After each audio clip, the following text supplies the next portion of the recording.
রাজনীতিতে মতপার্থক্য থাকবে, এটি অতি স্বাভাবিক একটি বিষয়। সব বিষয়ে রাজনৈতিক দলগুলো ঐকমত্যে পৌঁছতে পারবে এইটি আসলে সম্ভব হয় না, আর এইটি কাঙ্ক্ষিতও না, তাহলে তো ভিন্ন মত আর থাকতো না। সো আসলে বলতে গেলে ব্যাপারটি এরকম দাঁড়ায় যে বিষয়টি নাইদার ডিজায়ারেবল নর পসিবল, কাঙ্ক্ষিত নয়, সম্ভব নয়।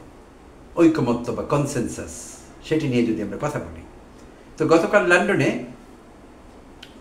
বিএনপির অ্যাক্টিং চেয়ারম্যান তারেক রহমান এবং অন্তর্বর্তীকালীন সরকারের প্রধান উপদেষ্টা অধ্যাপক ডক্টর মোহাম্মদ ইউনূসের মধ্যে যেই বৈঠক হলো, আর বৈঠক শেষে একটি যৌথ ঘোষণা পাঠ করা হয়েছিল, গণমাধ্যমের বরাতে আমরা জানতে পেরেছি, সারা দেশের মানুষ জানতে পেরেছে, দেশে বিদেশে যেখানেই বাঙালিরা আছে, বাংলাদেশি লোকেরা আছেন, আমরা জানতে পেরেছি। তো সেখানে এই যৌথ বিবৃতির পর একটি মহলে স্বস্তি তৈরি হয়েছে। সারা দেশের মানুষ চোখ রাখছিল আসলে লন্ডনে কি হচ্ছে, কি বিষয়ে কথা হচ্ছে দুই নেতার মধ্যে। তো সারা দেশের মানুষ সজাগ ছিলেন, চোখ রাখছিলেন। আর অবশেষে মিটিং হলো। অনেক জল্পনা কল্পনা ছিল সেই মিটিং নিয়ে।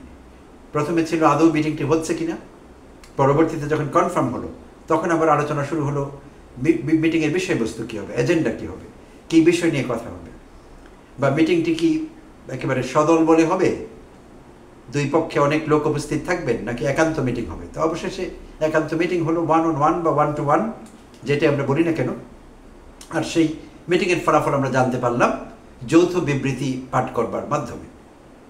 তো তার ফলে একটি মহলে স্বস্তি তৈরি হয়েছে, কারণ বিএনপির সঙ্গে সরকারের একটি টানাপোড়েন চলছিল নির্বাচনের তারিখ ঘোষণাকে কেন্দ্র করে, বা অন্তত একটি সময়সীমা ঘোষণা করবার বিষয়টিকে কেন্দ্র করে বেশ অনেকদিন থেকে একটি টানাপোড়েন চলছিল, আর সেইটি ক্রমশ খারাপের দিকে যাচ্ছিল। তো এই যখন পরিস্থিতি, তখন একটি মিটিং, সেখানে কিছু আলোচনা, সিদ্ধান্ত এবং সংবাদ মাধ্যমে সেটি প্রকাশ করা, এর মাধ্যমে একটি মহলে স্বস্তি সৃষ্টি হয়েছে, এতে কোনো সন্দেহ নেই। কিন্তু একটু আগে যে বলছিলাম ভিন্ন মত থাকবে, কনসেনসাস নাও হতে পারে, এই বিষয়গুলো স্বাভাবিক। আর সেই জন্যে আরও কিছু রাজনৈতিক দল উল্লেখযোগ্য, সেগুলো যেমন জামায়াত ইসলামী বাংলাদেশ, এনসিপি, ইসলামী আন্দোলন, খেলাফত মজলিস, এমন কিছু দল আবার অন্যভাবে প্রতিক্রিয়া ব্যক্ত করেছে। সো তাদের মধ্যে আমরা এক ধরনের অস্বস্তি লক্ষ্য করছি।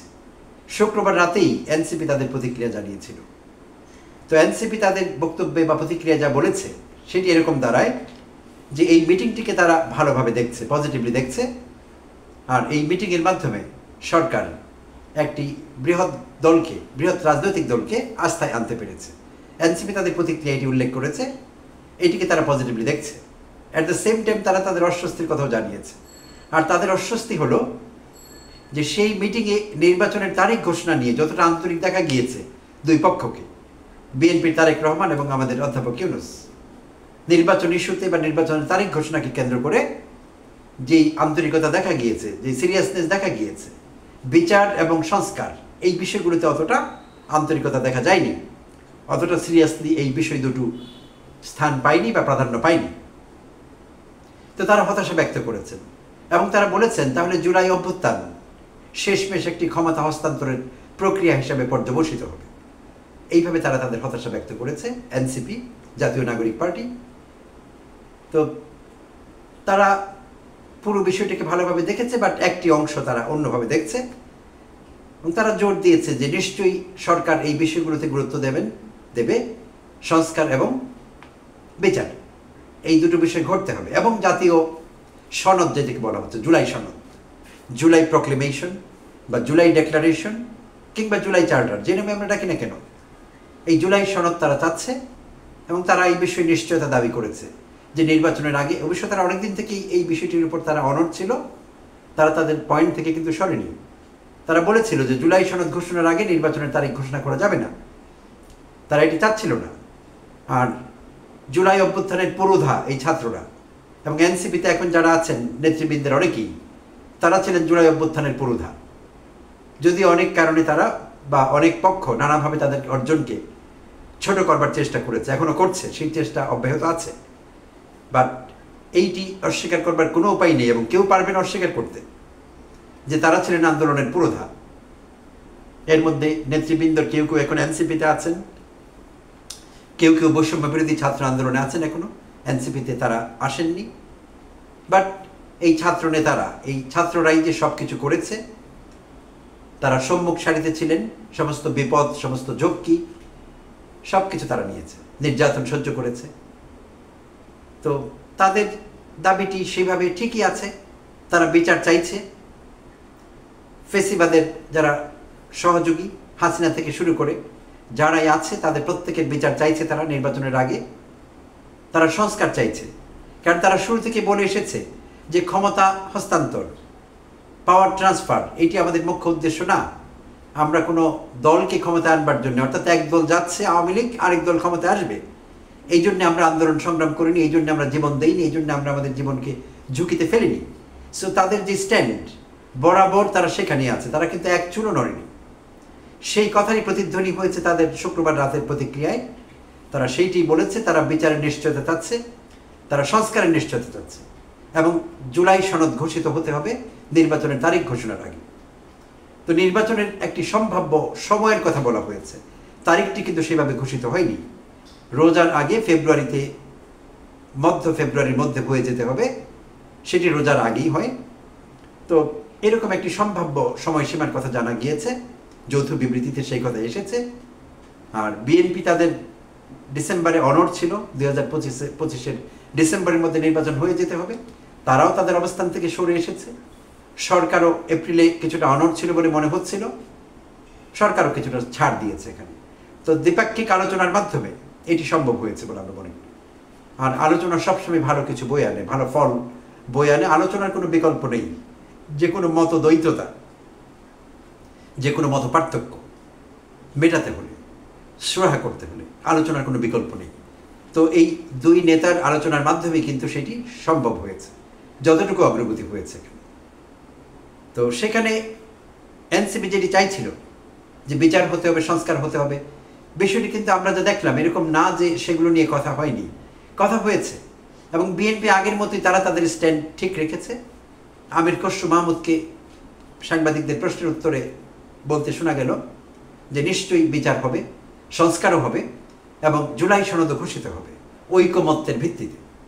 অর্থাৎ সব পক্ষ যতগুলো পয়েন্টে ঐকমত্য পোষণ করেছে, সেই পয়েন্টসগুলোকে সব নিয়ে, সেই দফাগুলোকে সব নিয়ে একসঙ্গে করে একটি যৌথ ঘোষণা হবে, জুলাই সনদ, যৌথভাবে ঐকমত্যের ভিত্তিতে।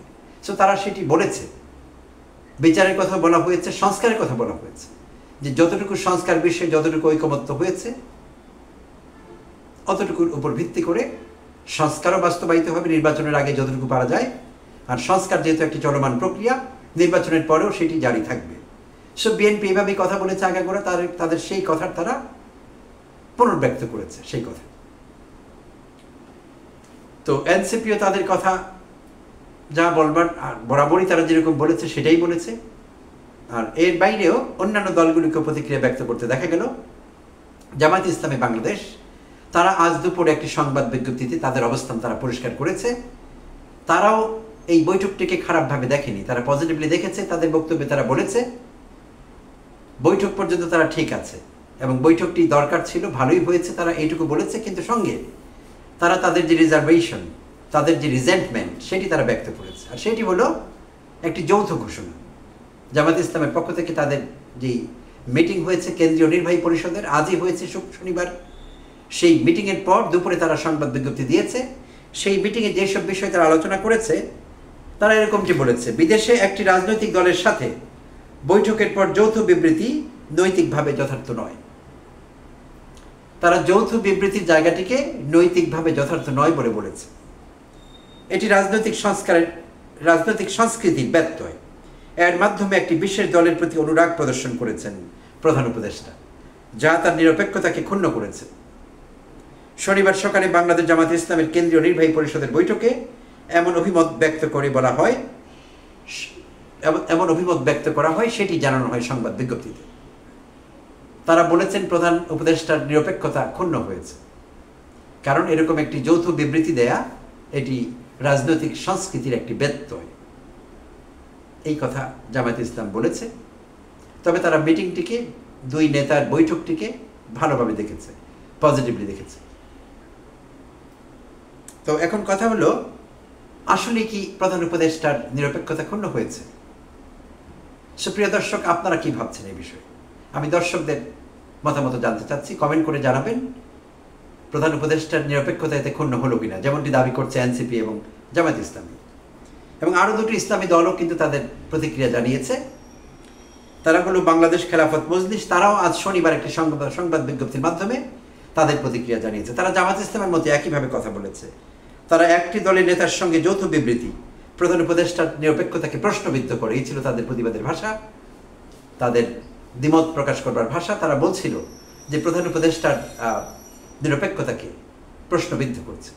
যৌথ বিবৃতি, সেই জায়গাটিতে তারা জোর দিয়েছে, বৈঠকটি না, যৌথ বিবৃতি বিষয়ে তারাও কথা বলছে।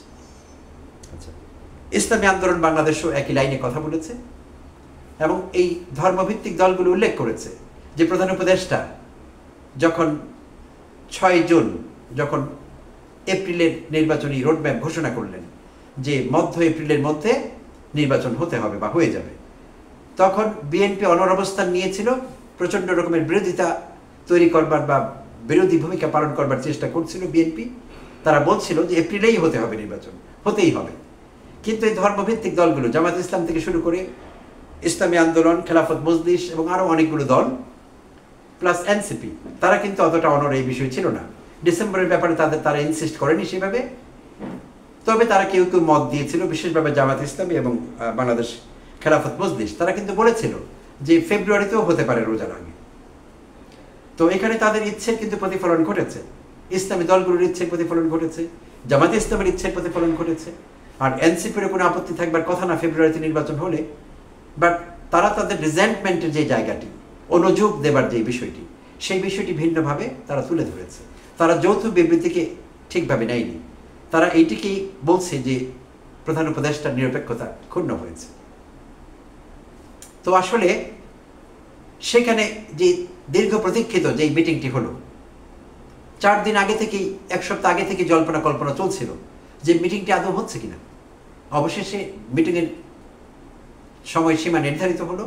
আমরা 2 দিন আগেই জানতে পারলাম শুক্রবার সকালে হচ্ছে সেই মিটিং ডরচেস্টার হোটেলে।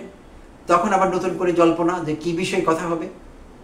আবার কেউ কেউ যারা সরকারকে অস্থিতিশীল করবার চেষ্টা করছে, বিএনপি এবং অধ্যাপক ইউনূসের মধ্যে একটু সংঘাত বাঁধিয়ে দেবার চেষ্টা করলো কেউ কেউ, অনেক ইউটিউবার, অনেক টক শো ব্যবসায়ী, তারা এইটি বলল। তারা বলল যে সেই মিটিংয়ে বিএনপি এই মিটিংয়ের ফাঁদে পা দিচ্ছে কেন, এটি বিএনপির জন্য ট্র্যাপ কিনা, কিছু দুর্মুখ, এইসবও বলতে শুরু করলো। অর্থাৎ মিটিংটিকে বিতর্কিত করবার চেষ্টা করছেন তারা। সো এইসব কিছুতেই লাভ হয়নি। মিটিংটি হয়েছে, যৌথ ঘোষণা হয়েছে, বাট কিছু অনুযোগ এসেছে এই দলগুলোর পক্ষ থেকে। সো দর্শক, আবারও বলছি, দয়া করে আপনারা আপনাদের মতামত জানাবেন, আপনারা কি ভাবছেন, এই মিটিংটি হওয়া কতটা গুরুত্বপূর্ণ ছিল এবং মিটিংয়ের যৌথ বিবৃতি এটি কি পজিটিভ ছিল না আপনারা নেগেটিভলি দেখছেন। আর আমি যদি শেষ করবার আগে বলতে চাই এক লাইনে কনক্লুশন, তাহলে আমি বলতে চাচ্ছি মিটিং যেহেতু হয়েছে, জনমনে একটি আকাঙ্ক্ষা ছিল, একটি উৎসাহ ছিল যে মিটিংয়ে কি হয়েছে আমরা জানতে চাই। তো সেই জন কৌতূহল মেটাবার জন্যে যদি একটি যৌথ বিবৃতি হয়েও থাকে, এটিকে অত সিরিয়াসলি নেবার কোনো দলের দরকার আছে কিনা, সেই প্রশ্ন আমি করতেই পারি। নিশ্চয়ই তাদের কথা বলবার অধিকার আছে, তাদের অনুযোগ জানাবার, অভিযোগ জানাবার, প্রতিবাদ করবার অধিকার আছে, তারা সেটি করেছেন। কিন্তু বিষয়টি আসলে এরকম কিনা, এখানে প্রধান উপদেষ্টার নিরপেক্ষতা ক্ষুণ্ণ হয় কিনা। আর নির্বাচনের নির্দিষ্ট কোনো তারিখ ঘোষিত হয়নি। ঈদের আগে ফেব্রুয়ারি, রোজার আগে ফেব্রুয়ারির কথা বলা হয়েছে এবং এইটিও আলাপ আলোচনার ভিত্তিতে সেখানে সুস্পষ্টভাবে প্রধান উপদেষ্টা উল্লেখ করেছেন। তার প্রেস সচিব বলেছেন যে নির্বাচন কমিশন চূড়ান্তভাবে সবকিছু নির্ধারণ করবে, তারিখ থেকে শুরু করে সবকিছু। তো এখনো এই বিষয়ে চূড়ান্ত ফয়সালা হয়নি, হবে আমরা আশা করছি। আর এখনো দলগুলোর মত দেবার সুযোগ আছে বিভিন্ন বিষয়ে, তো সেটি হতেই পারে এবং সেটি চলতেই থাকবে, এটি একটি চলমান প্রক্রিয়া। তো দর্শক, এই ছিল এই ভিডিওতে। ভালো থাকবেন, আবার কথা হবে অন্য কোনো ভিডিওতে।